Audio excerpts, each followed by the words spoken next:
आज बताएंगे Oxford junior English translation का एक्सरसाइज नंबर 82।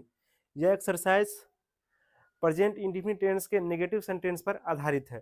एक्सरसाइज नंबर 82 बताएंगे।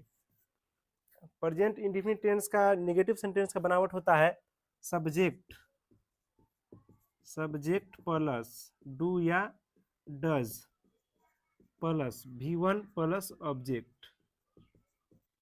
प्रेजेंट इंडेफिनिट टेंस के नेगेटिव सेंटेंस का बनावट होता है सब्जेक्ट प्लस डू या does plus V1 plus object होता है। इसमें सब्जेक्ट अगर आई, वी, यू, दे या प्लूरल नाउन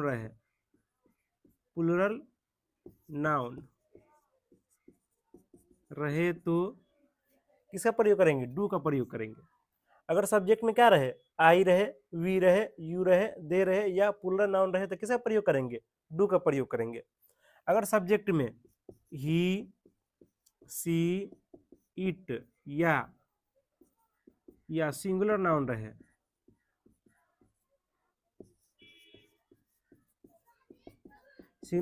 तो डस का प्रयोग करेंगे। अगर सब्जेक्ट में ये रहेगा तो क्या करेंगे? डू का प्रयोग करेंगे। अगर सब्जेक्ट में ये रहे तो क्या किसका प्रयोग करेंगे? डस का प्रयोग करेंगे। और वर्ब का पहला फॉर्म नहीं लिखेंगे इसमें, क्योंकि डू यानी क्या होगा? वर्ब का पहला फॉर्म, और डज माने क्या होगा? वर्ब का पांचवा फॉर्म हो गया। तो डू और डस में ही V1 और V5 का प्रयोग हो ही जा रहा है, इसलिए मेन वर्ब जो होता है ना उसमें किसका प्रयोग करेंगे? मेन वर्ब में V1 का ही प्रयोग करेंगे। और ऑब्जेक्ट रहेगा तो डालेंगे और नहीं रहेगा तो नहीं डालेंगे। ये समझ, डू या डस क्या है? हेल्पिंग वर्ब है। और ये V1 और ये V1 क्या हो गया? ये मेन वर्ब है। इसमें है मैं नहीं खाता हूं। इसमें मैं क्या है? सब्जेक्ट है। और खाना क्या है? वर्ब है। तो मैं का क्या हो जाएगा? आई। और आई के साथ डू का प्रयोग करते हैं। डू नहीं का क्या लगाएंगे? नोट। खाना को इट। खाना का क्या लगाएंगे? इट लगाएंगे। मैं आम नहीं खाता हूं, तो मैं क्या है? सब्जेक्ट। आम क्या है? ऑब्जेक्ट। खाना क्या है? वर्ब है ये। तो ऑब्जेक्ट तो सबसे लास्ट में लिखाएगा। सबसे पहले सब्जेक्ट लिखे। सब्जेक्ट क्या है? आई। आई के साथ डू का प्रयोग करेंगे। I do. नहीं का नोट। इट। खाना का क्या होगा? इट। आम क्या है? ऑब्जेक्ट है। तो ए मैंगो। मैंगो को हम काउंट कर सकते हैं, इसीलिए ए का प्रयोग किए हैं। मैं नहीं जाता हूं, तो आई डू नॉट गो। क्योंकि आई सब्जेक्ट है, जाना क्या है? वर्ब है। मैं स्कूल नहीं जाता हूं, तो मैं यहाँ पे सब्जेक्ट है, स्कूल ऑब्जेक्ट है और जाना क्या है? वर्ब है। तो सबसे पहले सब्जेक्ट लिखेंगे I do not go to school. हम लोग नहीं खेलते हैं, तो हम लोग का क्या हो जाएगा? We do not play. हम लोग क्रिकेट नहीं खेलते हैं, तो हम लोग का क्या होता है? वी। क्रिकेट क्या है यहाँ पे? क्रिकेट यहाँ पे ऑब्जेक्ट है, खेलना यहाँ पे वर्ब है। तो we do not play cricket. We do not play cricket. हम लोग काम नहीं करते हैं, तो वी डू नॉट वर्क।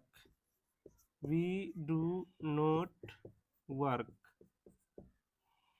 तुम नहीं पीते हो, you do not drink. You do not drink. तुम दूध नहीं पीते हो, तो दूध यहाँ पे क्या है? ऑब्जेक्ट है। तो you do not drink milk. You do not drink milk. आप प्यार नहीं करते हैं, तो you do not love.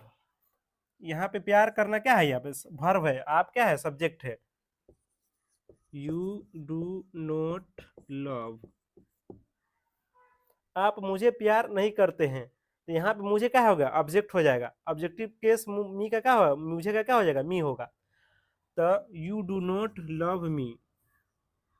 You do not love me.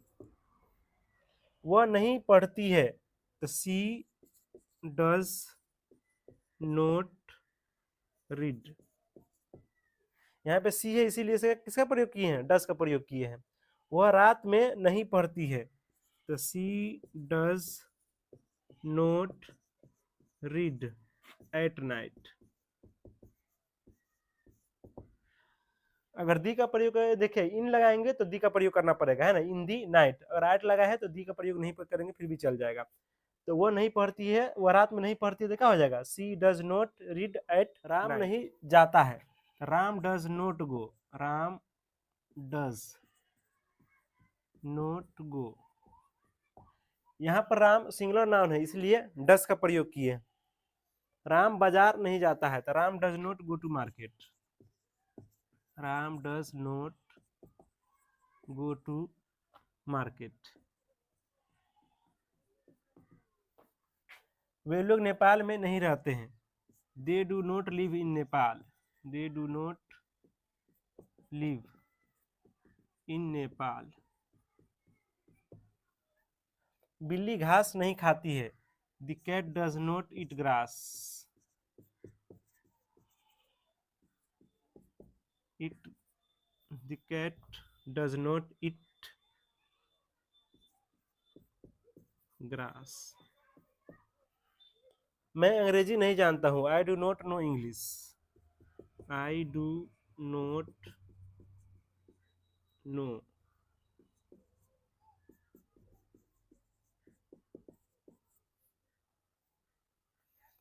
तुम उसे नहीं जानते हो, you do not know him, you do not no, उसे का क्या हो जाएगा, हिम हो जाएगा।